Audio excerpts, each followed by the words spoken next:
El frasco medía 8 centímetros de altura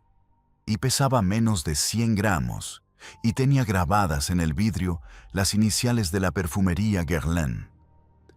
porque era uno de los frascos estándar que Élise Marchand usaba para las composiciones de encargo que preparaba en su taller de la Rue du Faubourg Saint-Honoré. Y dentro de ese frasco, bajo el tapón de baquelita negra, bajo los 40 mililitros de parfum que olían a rosa de mayo y a jazmín de Grasse, y a una base ambarada que Élise había aprendido a componer de su maestra antes de la guerra, había un papel enrollado del grosor de un cigarrillo con 16 nombres escritos a lápiz, en una letra tan pequeña que necesitabas luz directa para leerla.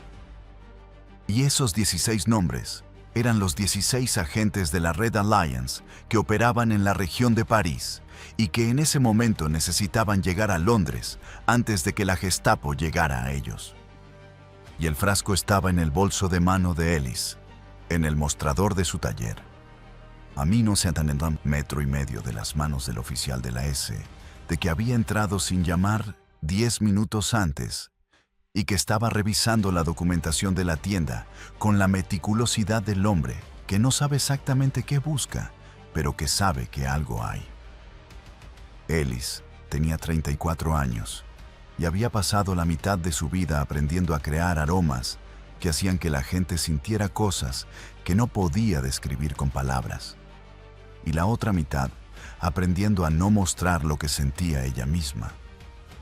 Y esas dos habilidades, que en tiempos de paz habían parecido completamente distintas, eran en ese momento exactamente la misma cosa, porque lo que necesitaba en ese momento era parecer lo que era, una perfumista de la Rue du Faubourg, atendiendo una inspección rutinaria de papeles, y no lo que también era, que era el nodo de comunicaciones más importante de la Red Alliance en la zona norte de la ciudad ocupada. La persona que desde hacía 16 meses llevaba mensajes cifrados desde el interior de los frascos de perfume que vendía a sus clientas más selectas, que en ese periodo de tiempo habían contribuido a salvar 43 vidas y a hacer llegar a Londres información sobre movimientos de tropas alemanas que los aliados usarían para planificar el desembarco que todavía tardaría 2 años en producirse, pero que sin esa información habría costado más muertos de los que ya iba a costar. Lo que estaba a punto de ocurrir en los siguientes 20 minutos es una de las historias más extraordinarias de la resistencia civil en la Francia ocupada y una de las que menos se conocen, fuera de los archivos desclasificados del SOE británico y de los registros militares de la resistencia francesa. Y este es el relato de cómo una mujer que se pasaba la vida creando fragancias que nadie podía ver, construyó un sistema de comunicaciones que la Gestapo no pudo detectar en 16 meses de intentarlo, y de lo que eso le costó, y de lo que salvó el mundo antes. ¿Quién era Élise y qué era París en 1940? Para entender lo que Élise hizo, hay que entender primero lo que era una perfumista en el París de antes de la guerra, y lo que significaba ese oficio en una ciudad que llevaba 2 siglos siendo la capital mundial del perfume. Porque la perfumería no era en el París de los años 30 una industria cosmética, sino algo más parecido a lo que los ingleses habrían llamado un art form, y lo que los franceses simplemente llamaban la profesión, con toda la carga de oficio artesanal y de conocimiento transmitido en persona de maestro a aprendiz que esa palabra tenía en la Francia de aquellos años. Élise Marchand nació el 3 de noviembre de 1908 en Grasse, que era entonces y sigue siendo hoy la capital mundial de las materias primas para perfumería. La ciudad del sur de Francia, donde los campos de rosas de mayo y de jazmín y de lavanda producen desde el siglo XVII. Las flores que se destilan y se procesan y se convierten en las esencias absolutas que los perfumistas de París y de Londres y de Nueva York usan para crear sus composiciones. Y haber nacido en Grasse significaba para Elise lo mismo que haber nacido en Burdeos para un enólogo o en Módena para un músico, que era haber crecido con la nariz entrenada desde la infancia, por un entorno donde el olor era el lenguaje natural y donde la capacidad de distinguir y nombrar y recordar aromas no era un talento especial, sino simplemente lo que hacía todo el mundo. Su padre trabajaba en la destilería de esencias de la familia Chiris, que era una de las más antiguas de la región, y su madre tenía en el jardín trasero de su casa un banco de jazmín que florecía desde junio hasta octubre, y cuyo olor Elise diría años después que era el único olor en el mundo que podía evocar simultáneamente todo lo bueno que había existido antes de la guerra, con la precisión de un instrumento científico. A los 16 años, Elise fue enviada a París para hacer el aprendizaje, que era el camino estándar para cualquier joven con nariz en Grasse que tuviera la ambición de trabajar en alta perfumería, que era el aprendizaje en una de las grandes maisons de la ciudad, en este caso la de Madame Hortense Vidal, que tenía su taller en la Rue du Faubourg Saint-Honoré y que llevaba 30 años siendo una de las 2 o 3 perfumistas independientes más respetadas de París, la que creaba las composiciones de encargo para las clientas más exigentes, las que podían permitirse pagar por una fragancia hecha específicamente para ellas, en lugar de comprar lo que llevaba el nombre de Chanel o de Guerlain en la etiqueta. Madame Vidal enseñó a Elise durante 6 años lo que tardó 6 años en enseñar, que era cómo pensar en una fragancia como una arquitectura temporal que tiene una estructura de notas de salida y notas de corazón y notas de fondo, y que existe en el tiempo igual que existe una pieza musical, desplegándose sobre la piel en un orden calculado que puede durar horas y que cambia a medida que se despliega, y cómo esa arquitectura debe construirse en función de la persona que va a llevarla, porque la misma fragancia huele diferente en cada piel, dependiendo de la temperatura corporal y de la composición química individual, y de lo que esa persona come y bebe, y de la ciudad en que vive. Y esa complejidad era exactamente lo que hacía que las composiciones de encargo tuvieran sentido, y que las clientas de Madame Vidal volvieran año tras año con la fidelidad que se tiene al médico o al sastre de toda la vida. Cuando Madame Vidal murió en 1934, Elise heredó el taller, el catálogo de clientas, los proveedores de Grasse y la reputación de 2 décadas que la vieja maestra había construido. Y durante los 6 años siguientes, entre 1934 y 1940, convirtió ese legado en algo propio, añadiendo su propia sensibilidad, que era más austera y más moderna que la de Madame Vidal,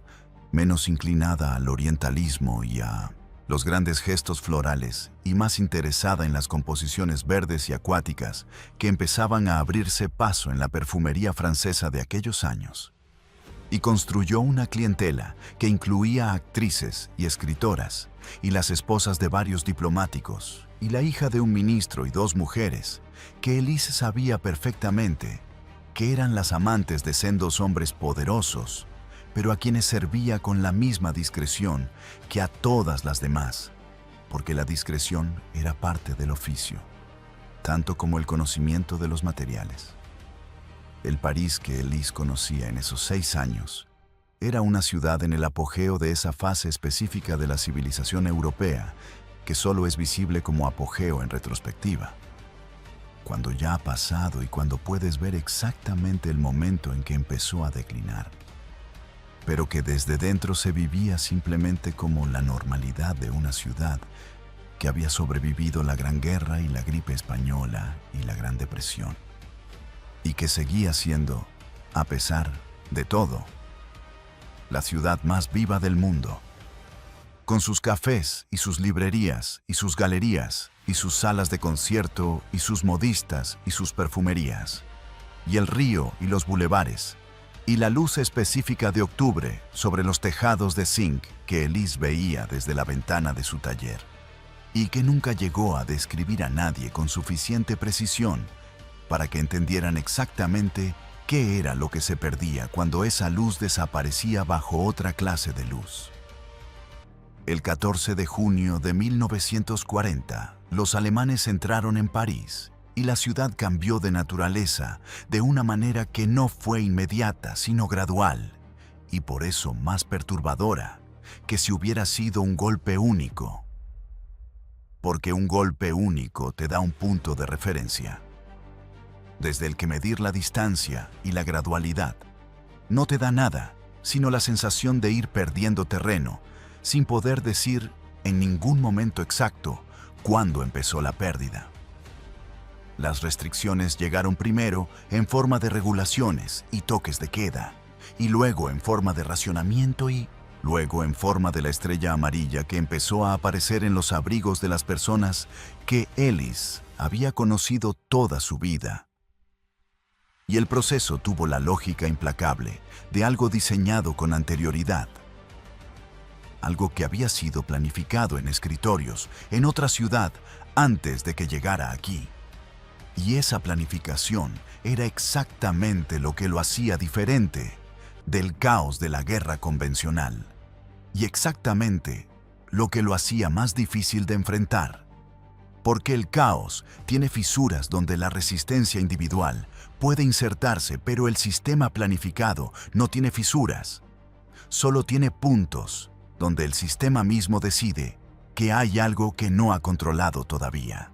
Elise observó esos cambios desde el mostrador de su taller con la atención concentrada de quien entiende que lo que está viendo es importante y que va a necesitar recordarlo. Y en algún momento de ese primer año de ocupación, que ella misma no podría haber señalado con exactitud si le hubieran preguntado, tomó una decisión que no fue una decisión dramática ni filosófica, sino simplemente la constatación de que había una cosa que podía hacer y que tenía los medios para hacerla, y que si no la hacía, iba a vivir el resto de su vida sabiendo que no la había hecho. El detonante. El primer frasco. La primera vez que Elise Marchand utilizó uno de sus frascos para transportar un mensaje cifrado fue en marzo de 1942. Y no fue el resultado de ningún reclutamiento formal ni de ninguna iniciativa propia planificada, sino de una cadena de circunstancias que empezó con una clienta que llegó al taller un martes por la mañana, pidiendo una composición de encargo, y que terminó con Elise sentada sola en su taller,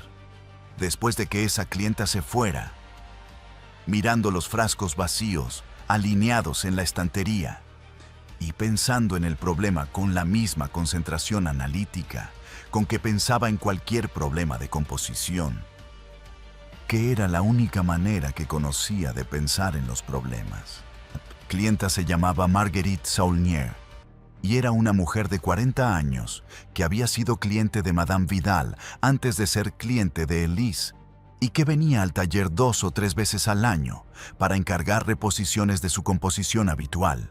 que era una fragancia verde y empolvada con corazón de violeta, que Madame Vidal había creado para ella en 1928 y que Elise había replicado con suficiente fidelidad como para que Marguerite siguiera viniendo aunque ya no fuera la misma maestra quien la preparaba. Ese día, Marguerite había pedido una reposición como siempre, pero al final de la visita, cuando Elise le estaba entregando el frasco envuelto en papel de seda, Marguerite había dicho algo que no era parte del intercambio habitual de cortesías de despedida. Algo que Elise tardó un momento en entender, no por sus palabras, sino por el tono con que estaba dicho. Que era el tono específico de alguien que lleva tiempo preparándose para decir algo y que cuando por fin lo dice, Lo dice de manera que parezca casual, porque si parece casual, hay una vía de retirada disponible si la otra persona no responde como se espera. Marguerite había dicho, mientras cogía el frasco: tengo entendido que usted hace encargos de exportación que se envían a clientes en el extranjero. Que es verdad que desde aquí llegan frascos hasta Suiza y hasta Portugal. Élise había dicho que sí, que tenía una clienta en Lisboa y 2 o 3 en Ginebra, que las restricciones de la ocupación habían dificultado las exportaciones, pero que todavía era posible con los permisos adecuados. Y Marguerite había dicho, sin cambiar el tono: qué conveniente que esos frascos tengan que ser inspeccionados y que los inspectores no puedan abrirlos sin estropear la fragancia. Eso debe de hacer que sean muy seguros para transportar cosas que no deben romperse. Luego se había marchado. Élise se quedó con el frasco vacío de la demostración en la mano durante un momento que no supo cuánto duró. Exactamente. Pensando en lo que Marguerite había dicho y en lo que Marguerite había querido decir con lo que había dicho, y en lo que significaría si lo que había querido decir era lo que Élise pensaba que era. Y luego dejó el frasco en la estantería y fue a cerrar la puerta del taller y se sentó en el taburete del mostrador y estuvo quieta durante varios minutos, mirando los frascos alineados frente a ella, con una atención que era diferente de la atención con que los había mirado siempre. Los frascos eran recipientes diseñados para contener y transportar materias volátiles con precisión y discreción. Eso era su función. Y la función de transportar algo con precisión y discreción no cambiaba dependiendo de qué fuera lo que se transportaba. Solo cambiaba el contenido. Y el contenido era en este caso información en lugar de fragancia. Pero el problema técnico de la contención y del transporte era el mismo. Y Élise conocía ese problema técnico mejor que nadie, porque había pasado 20 años resolviéndolo. Y si alguien había pensado que ella podía resolver una versión diferente del mismo problema, era porque había alguien que la conocía lo suficiente para saber que podía y que tenía razón al pensar que podía y que había calculado que si se lo preguntaban de la manera correcta, de la manera que dejaba una salida disponible, si la respuesta era no, ella diría que sí. Esa tarde Élise abrió el cuaderno donde llevaba los pedidos y las composiciones, y al final del último registro del día escribió una nota que no era ninguna de las dos cosas. Una nota que era simplemente el comienzo de un sistema que todavía no existía, pero que iba a existir en cuanto Élise resolviera los 3 problemas técnicos que podía ver desde donde estaba. El primero era el papel, que necesitaba ser lo suficientemente delgado para enrollarse hasta el grosor de un tallo de flor y lo suficientemente resistente para no deshacerse en contacto con el alcohol del perfume. Y Élise sabía exactamente qué papel era ese porque usaba un papel de seda japonés para las etiquetas interiores de sus composiciones de exportación que tenía exactamente las propiedades que necesitaba. El segundo era la tinta, que necesitaba ser resistente al alcohol pero legible en superficies microscópicas. Y ese problema lo resolvió usando el lápiz de grafito más fino que había en el taller, que era el que usaba para anotar las fórmulas en las fichas de composición porque el grafito no se disuelve en alcohol y puede escribirse con un grosor de medio milímetro si la mina está bien afilada. El tercer problema era la posición del papel dentro del frasco, que necesitaba estar en el espacio entre el líquido y el tapón, pero sin contacto directo con el alcohol, para que el mensaje fuera legible cuando llegara. Y ese problema lo resolvió con un sistema de doble cámara, que implicaba una modificación mínima del frasco estándar que cualquier persona que no supiera buscarla no encontraría aunque la tuviera en las manos. Tardó 2 semanas en perfeccionar el sistema, y una semana más en comunicárselo a Marguerite, que 2 días después llegó al taller con un encargo de composición y se llevó un frasco que contenía,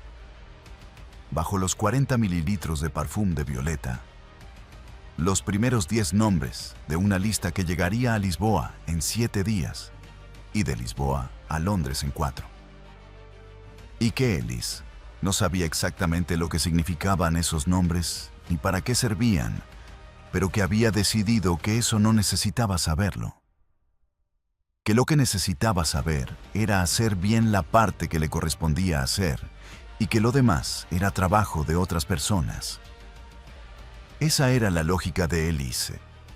que no era la lógica del heroísmo, sino la lógica de la artesana, que es la lógica de quien divide cualquier problema complejo en sus componentes y resuelve cada uno con la mejor técnica disponible y confía en que el conjunto funcione. El sistema, la alquimia del secreto. Lo que Ellis construyó en los 16 meses siguientes no fue un sistema de espionaje en el sentido de los manuales del PSOE, ni una red de comunicaciones en el sentido técnico que los oficiales de inteligencia aliados habrían reconocido como tal, sino algo más parecido a lo que en el mundo de la perfumería se llama una fórmula maestra, que es la composición central a partir de la cual todas las variaciones son posibles y que en sí misma contiene la lógica de todas las decisiones que vendrán después. El elemento central del sistema era la coartada de normalidad que el negocio le proporcionaba de manera natural, sin necesidad de construirla artificialmente. Porque una perfumista de alta gama en el París ocupado era exactamente el tipo de profesional que la nueva administración alemana tenía razones para tolerar y hasta para favorecer. Porque el perfume francés era uno de los activos de exportación más valiosos que los alemanes habían heredado al ocupar el país y mantener funcionando las industrias de lujo parisinas. Era parte de la política económica de la ocupación de una manera que significaba que los negocios, como el de Ellis, tenían una protección indirecta que otros tipos de negocios no tenían. Los altos oficiales alemanes compraban perfume en París para llevárselo a sus mujeres en Berlín y en Múnich. Y las mujeres de los oficiales compraban perfume en París para llevárselo a sus madres y a sus hermanas. Y esa demanda creaba un tráfico constante de frascos saliendo de París hacia direcciones en Alemania y en los territorios ocupados, que era perfectamente legítimo y perfectamente documentado y perfectamente invisible para cualquier inspector que viera la lista de envíos de la Semen. Ellis había construido sobre esa coartada una segunda capa de protección que era la reputación de su taller, que llevaba ya 2 décadas siendo conocido como el lugar donde la discreción era una condición del servicio, tan esencial como la calidad de las materias primas. Porque las clientas que encargaban composiciones personalizadas encargaban también la confidencialidad sobre lo que encargaban y sobre los nombres que aparecían en los registros del taller. Lo que significaba que Ellis tenía una razón profesional perfectamente establecida para no mostrar sus libros de clientes a nadie que los pidiera. Una razón que los oficiales de inspección, que de vez en cuando pasaban por los comercios del barrio, entendían inmediatamente, porque eran hombres que vivían en una sociedad donde la idea de que las mujeres tenían secretos en sus perfumeras era tan natural que no activaba la sospecha, sino que la desactivaba.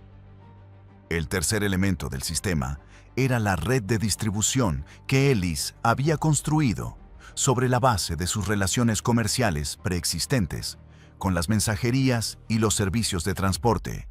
que movían sus envíos de exportación hacia Suiza y Portugal, relaciones que databan antes de la guerra, y que eran conocidas de los registros oficiales, y que no necesitaban ninguna modificación para funcionar como canales de comunicación cifrada, porque eso era exactamente lo que eran ya. canales para transportar materias valiosas desde un punto hasta otro, sin que el transporte estropeara el contenido. Y la única diferencia era que el contenido más valioso ahora no era el parfum, sino el papel dentro del parfum. Pero lo más importante del sistema, lo que Ellis consideraba la parte más difícil de articular y también la más esencial, era algo que no era técnico sino humano, que era el registro exacto de qué clientas sabían qué y a través de qué canal habían llegado a ella, y qué habían transportado y hacia dónde. Porque una red de comunicaciones es tan segura como el punto más débil del conocimiento que cada nodo tiene del conjunto. Y el principio que Ellis aplicaba era que cada persona que participaba en el sistema debía saber exclusivamente lo que necesitaba saber para hacer su parte y nada más. Lo que significaba que la caída de cualquier nodo individual no comprometía el conjunto sino solo el nodo y los dos nodos adyacentes, que era exactamente el mismo principio de compartimentación que los perfumistas aplican a sus fórmulas maestras para protegerlas del plagio, que es el principio de que nadie debe conocer la fórmula completa, sino solo la parte de la fórmula que necesita para hacer su trabajo. Ellis mantenía el registro completo del sistema en su propia cabeza y en ningún otro lugar, lo que era al mismo tiempo la mayor fortaleza del sistema y su mayor vulnerabilidad.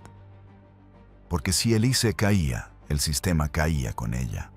Pero mientras Elise no cayera, el sistema era impenetrable desde fuera, porque no había ningún papel que lo describiera, y ninguna persona que lo conociera completamente, excepto ella. La Red Alliance, con la que Ellis trabajaba a través de Marguerite, era en 1942 una de las redes de inteligencia más grandes de la Francia ocupada, con agentes en toda la zona norte y en la zona sur, y conexiones con el SOE británico y con los servicios de inteligencia polacos en el exilio en Londres. Y la información que esa red producía era del tipo más valioso que existía para los planificadores aliados. Observaciones directas de movimientos de tropas, identificación de posiciones de artillería, calendarios de trenes militares, capacidades de producción de las fábricas que los alemanes habían reconvertido para uso bélico. Esa información llegaba a Ellis en forma de nombres y números y códigos que sus contactos le pasaban durante las visitas al taller, integrados en conversaciones sobre composiciones de encargo, con la naturalidad de quien lleva tiempo practicando parecer natural. Y ella los convertía en papel microscópico, dentro de frascos que salían hacia Lisboa y hacia Ginebra, con la firma de la perfumería Marchand en la etiqueta exterior. En 16 meses de operación, el LIS sistema de Ellis transmitió información sobre 43 agentes que necesitaban cobertura o evacuación, sobre 16 posiciones de artillería en la costa normanda que los planificadores del desembarco necesitaban conocer, y sobre los horarios de los trenes de suministro que abastecían a las divisiones alemanas estacionadas en el norte de Francia. Información que los bombarderos aliados usaron para interrumpir esas líneas de suministro en 3 ocasiones distintas durante el otoño de 1942 y el invierno de 1943. Las clientas,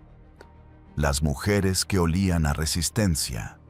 De las 27 mujeres que participaron en el sistema de Ellis entre marzo de 1942 y agosto de 1943. Algunas sabían exactamente lo que estaban haciendo, y otras sabían solo que estaban transportando algo de un lado a otro sin necesidad de saber qué ni por qué. Porque Ellis había construido el sistema de manera que el nivel de conocimiento de cada persona estuviera calibrado a su función y a su capacidad de mantener ese conocimiento seguro bajo presión. Marguerite Saulnier que era la que había iniciado el contacto, era la única que conocía la mecánica completa del sistema desde el primer hasta el último eslabón. Y esa decisión de Ellis, de compartir ese nivel de conocimiento con una sola persona, no era de confianza, sino de lógica. ¿Qué era la lógica? De que alguien tenía que conocer el sistema completo para poder reconstruirlo si Ellis caía. Y Marguerite era la persona que había demostrado tener la capacidad de pensar en términos de sistemas en lugar de en términos de actos individuales. ¿Qué es la diferencia entre alguien que puede ser un elemento de una red y alguien que puede ser la red misma? Hay una historia en los archivos desclasificados que Marguerite contó años después, en una entrevista con los historiadores de la Resistencia, que ilustra mejor que cualquier descripción abstracta cómo funcionaba el sistema en la práctica y cómo las personas que participaban en él habían aprendido a vivir con el nivel de tensión que implicaba. En el otoño de 1942, Marguerite tenía que transportar un frasco desde el taller de Ellis hasta un punto de entrega en el barrio de Montparnasse, que era un trayecto en metro de 20 minutos. Y al bajar al andén, se encontró con un control de documentación improvisado que la SD había montado esa mañana, buscando a un agente específico del que tenían descripción física. Marguerite pasó el control sin problema, porque sus documentos estaban en orden y porque una mujer bien vestida con un frasco de perfume en el bolso encajaba perfectamente en el perfil de las mujeres que los inspectores veían pasar cada día y que no representaban ningún riesgo para nadie. Pero mientras esperaba su turno en la cola del control, con el frasco en el bolso y los 16 nombres del mes dentro del frasco, había tenido la serenidad de pensar en qué olor debería encargarle a Ellis para la semana siguiente, que era lo que habría estado pensando de todas formas si no hubiera habido ningún frasco en el bolso. Y esa capacidad de mantener el pensamiento en lo ordinario mientras lo extraordinario ocurre a su alrededor era exactamente la capacidad que Ellis buscaba en las personas que elegía para el sistema. Había otra mujer, a quien los registros identifican solo por su inicial, M, que era empleada de una empresa de importación con oficinas en Lisboa y cuya función en el sistema era recibir los frascos en Portugal y extraer los mensajes y reenviarlos hacia Londres, por una vía que Ellis no conocía y que no necesitaba conocer, y de quien Elise nunca supo el nombre completo ni el rostro, porque nunca la conoció en persona, sino solo a través de los acuses de recibo que llegaban de vuelta a París en forma de un encargo de reposición de fragancia, con una cifra específica en la cantidad pedida que era el código de confirmación de que el mensaje había llegado intacto. El caso más difícil del periodo que Ellis documentó en sus propias notas, que sobrevivieron la guerra guardadas dentro de un frasco vacío enterrado en el jardín de su madre en Grasse, fue el de una entrega que tuvo que realizarse en condiciones completamente fuera del protocolo establecido, porque el canal habitual había sido comprometido y había un agente que necesitaba cobertura inmediata, y no en la próxima semana, sino en las próximas 48 horas. Lo que significaba que el frasco con su información de identidad y su ruta de extracción necesitaba llegar a manos de un contacto en Lyon en lugar de ir por la vía habitual hacia Lisboa. Ellis no tenía una mula establecida para Lyon, porque Lyon era una ciudad diferente, con una red diferente y con protocolos diferentes que ella no controlaba, y la solución que encontró fue la que encontraría una perfumista cuando el canal habitual de distribución de un pedido falla, que era usar el canal de distribución de otra maison de perfumería, en este caso la de una colega de Grasse, que tenía una cliente habitual en Lyon y que no sabía que el pedido que iba a transportar esa semana contenía algo más que la fragancia que había encargado. Porque Ellis había tomado la decisión de que para esa operación específica El menor riesgo total era usar a alguien que no supiera nada en lugar de alguien que supiera algo. Y esa decisión era exactamente la clase de decisión que se toman en silencio y que no se puede explicar a la persona que la transporta sin comprometer todo lo que la decisión pretende proteger. El agente llegó a la dirección de seguridad en Lyon 44 horas después de que Ellis sellara el frasco. Y Ellis supo que había llegado por el encargo de reposición, que llegó de vuelta 10 días después, con el número de confirmación en la cantidad. Y escribió en sus notas esa noche que era la primera vez que había usado a alguien sin su conocimiento y que esperaba que fuera última porque era la única decisión que había tomado en 16 meses, que no le parecía completamente limpia. Lo cual era una observación sobre ética en condiciones de guerra, que su maestra, Madame Vidal, habría reconocido en su formulación, que era la formulación de una artesana, para quien la pureza del proceso tiene una importancia que va más allá de la eficacia del resultado. La inspección. El día que llegó el oficial. El oficial de la S, de que entró al taller de Elise sin llamar, en el septiembre de 1942, se llamaba Hauptsturmführer Werner Brandt. Y no era el tipo de inspector que llega sin avisar, porque no tiene nada mejor que hacer, sino el tipo que llega sin avisar, porque ha recibido información suficientemente específica para sospechar, pero insuficientemente específica para actuar, lo cual era la situación más peligrosa posible para Ellis, porque un inspector que no sabe exactamente qué busca, mira todo con atención, igual, mientras que un inspector que sabe lo que busca, mira solo lo que busca y pasa por alto lo demás. Brandt había llegado por una denuncia anónima, que era la forma en que la mayoría de las investigaciones de la SD en el París de 1942 comenzaban. Porque la ocupación había creado en la ciudad una economía de la delación, donde el miedo y el resentimiento y la codicia se mezclaban en proporciones distintas según la persona que denunciaba, pero producían el mismo resultado, que era un flujo constante de información hacia la S, de que era en su mayor parte falsa o imprecisa, pero que de vez en cuando era exacta y que por tanto tenía que ser investigada toda, porque no había manera de saber de antemano cuál parte era cuál. La denuncia que había llegado sobre el taller de Ellis era vaga. Decía que la perfumista hacía más envíos al exterior de los que justificaba su volumen de negocio y que sus clientas incluían a mujeres con conexiones conocidas, con organizaciones sospechosas, que era el tipo de información que podía significar cualquier cosa o nada, pero que era suficiente para justificar una visita. Brandt llegó un martes por la mañana a las 11, que era la hora en que el taller tenía normalmente 2 o 3 clientas esperando.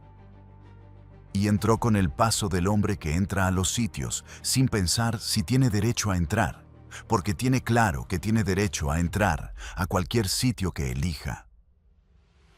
Y Ellis lo reconoció inmediatamente como lo que era, porque llevaba año y medio entrenando su percepción para reconocer exactamente eso. Y lo que hizo en el segundo que tuvo antes de que Brandt llegara al mostrador fue lo mismo que habría hecho si hubiera tenido una hora,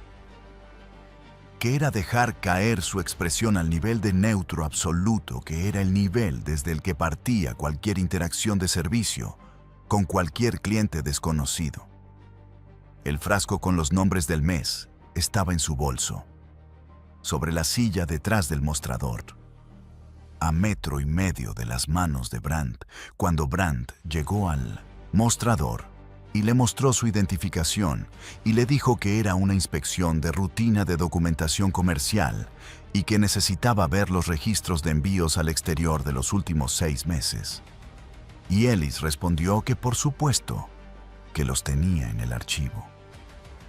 que si el oficial quería sentarse en la silla del cliente, ella buscaba los documentos.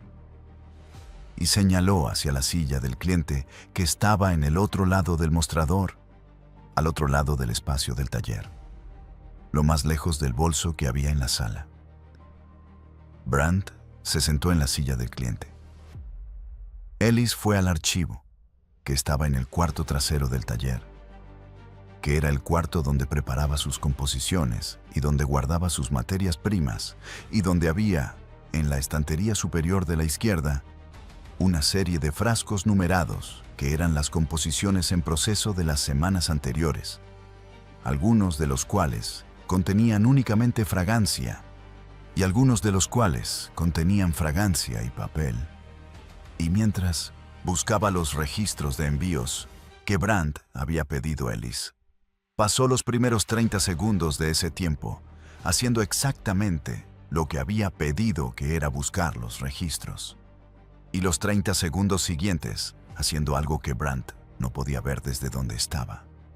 que era mover 3 frascos de la estantería superior a la estantería inferior, sin hacer ningún sonido que no fuera el sonido de alguien buscando papeles en un archivo, lo cual era exactamente el sonido que hacía. Volvió al mostrador con los registros, que estaban perfectamente en orden y perfectamente documentados con los permisos de exportación correspondientes, y las facturas de los envíos y los acuses de recibo de los destinos. Porque Elise había entendido desde el principio que la mejor protección para el sistema era que todo lo que rodeaba al sistema fuera impecablemente correcto, que no hubiera ningún flanco débil en la coartada de normalidad, y que cualquier inspector que llegara con sospecha encontrara exactamente lo que tenía que encontrar, que era un negocio perfectamente ordenado con perfecta documentación. Y Brandt revisó los registros durante 20 minutos con la atención minuciosa del hombre que busca una discrepancia específica entre lo que tiene delante y lo que le han dicho que debería encontrar. Y no encontró ninguna discrepancia porque no había ninguna. En algún momento de esos 20 minutos, Brandt levantó la vista de los papeles y miró el cuarto trasero a través de la puerta abierta y preguntó qué había en los frascos de la estantería. Y Ellis respondió con la misma voz con que habría respondido a una clienta que preguntara lo mismo, que eran composiciones en proceso, que las que tenían tapón azul eran base alcohólica para parfum y las que tenían tapón rojo eran base para eau de toilette, y señaló la distinción con el gesto natural de quien explica algo tan ordinario que apenas merece explicación. Y Brandt miró los frascos un momento desde donde estaba y luego volvió a los papeles. Los frascos con los mensajes estaban en la estantería inferior, con tapón rojo. Los frascos con tapón azul, en la estantería superior, contenían únicamente fragancia. Brandt terminó la inspección, devolvió los documentos, se levantó, miró una última vez alrededor del taller con la atención del hombre que verifica que no se ha dejado nada sin mirar, y se fue. Ellis esperó a que los pasos de Brandt desaparecieran por la escalera. Fue a la puerta del taller, miró al pasillo para verificar que estaba vacío. Volvió al cuarto trasero. Pasó los frascos de la estantería inferior de vuelta a la estantería superior. Fue al mostrador. Abrió el libro de pedidos en la página del día y escribió el pedido de la clienta de las 11 con la letra clara y regular con que escribía todos los pedidos, porque había 3 clientas esperando en la sala y una de ellas había preguntado por la composición de rosa de mayo que Elise llevaba 3 semanas desarrollando y que estaba casi lista. Lo que dejó el perfume, el sistema de Ellis Marchand, funcionó hasta agosto de 1943, cuando la Red Alliance fue infiltrada por la S en una operación que destruyó gran parte de su estructura en la zona norte y que resultó en la detención de 132 de sus agentes, de los cuales 96 fueron deportados y 57 murieron en los campos o fueron ejecutados antes de la liberación. Marguerite Saulnier fue detenida el 14 de agosto de 1943 y deportada a Ravensbrück, donde sobrevivió y de donde regresó en mayo de 1945, con la cabeza rapada y 18 kilos menos que el día en que había entrado al taller de Ellis, por primera vez a encargar su composición de violeta, y que nunca volvió a llevar perfume después de la guerra, porque el olor de cualquier fragancia le devolvía simultáneamente las dos cosas que no quería que coexistieran en el mismo momento, que eran la memoria de lo que había hecho y la memoria de lo que le había costado, y era incapaz de separarlas. Ellis no fue detenida porque cuando la red cayó,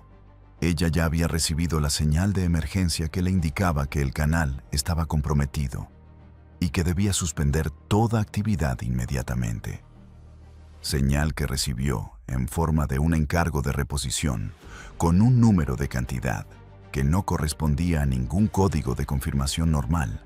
sino al código de emergencia que solo Marguerite conocía y que había conseguido enviar desde el lugar donde estaba detenida a través de un guardia al que había sobornado con algo que valía más que el dinero en esa situación, que era la promesa de que si la red caía sin que su nombre apareciera en ningún interrogatorio, el nombre de ese guardia tampoco aparecería en ningún registro de la resistencia. Una negociación que Marguerite había conducido con la sangre fría específica de las personas que han aprendido a pensar en términos de sistemas, incluso cuando el sistema les está destruyendo. Ellis sobrevivió la guerra en París, trabajando en el taller que se mantuvo abierto hasta la liberación, sin retomar ninguna actividad en la red, porque no había red a la que retornar, pero manteniendo el taller como lo que siempre había sido y como lo que continuaría siendo después, que era simplemente un lugar donde se creaban fragancias para mujeres que querían oler a algo que las describiera mejor de lo que podían describirse ellas mismas, que era la definición que la propia Ellis daba de su trabajo cuando alguien le preguntaba qué era lo que hacía. En las semanas siguientes a la liberación, en el otoño de 1944, los investigadores que estaban documentando la actividad de la resistencia en París llegaron al taller de la Rue du Faubourg y le preguntaron a Ellis lo que sabía sobre la Red Alliance y sobre el sistema de comunicaciones que, según algunos testimonios, había operado desde ese taller durante más de un año. Y Ellis les describió el sistema con la misma precisión técnica con que habría descrito la fórmula de una composición de encargo, sin énfasis y sin dramatismo, con el vocabulario de la artesana que explica un proceso que domina completamente y que considera que el mérito real está en la técnica y no en quien la aplica. Los investigadores le preguntaron si había tenido miedo, y Ellis dijo que sí, que había tenido miedo constantemente durante 16 meses, que el miedo era la condición permanente en que había vivido ese año y medio, y que mentir al respecto no le parecía útil para nadie, pero que el miedo y la parálisis son cosas diferentes y que lo que había aprendido en 20 años de oficio era que cuando estás en medio de un proceso técnico que sabes hacer, el proceso ocupa el espacio que de otra manera ocuparía el miedo, que no lo elimina sino que lo desplaza, y que eso era lo que había hecho, que era seguir haciendo lo que sabía hacer y dejar que el proceso ocupara el espacio. Los investigadores escribieron eso y lo guardaron en los archivos del Ministerio de la Guerra, donde estuvo durante décadas, antes de que ningún historiador llegara a leerlo. Y Ellis recibió la Médaille de la Résistance en una ceremonia en 1946, a la que fue, y de la que volvió, y de la que nunca habló con nadie, excepto para decir que había sido un acto muy largo y que los discursos habían sido demasiado grandilocuentes para algo que en el fondo era bastante sencillo. Elise Marchand murió en 1987 en su apartamento de la Rue du Faubourg, a los 78 años,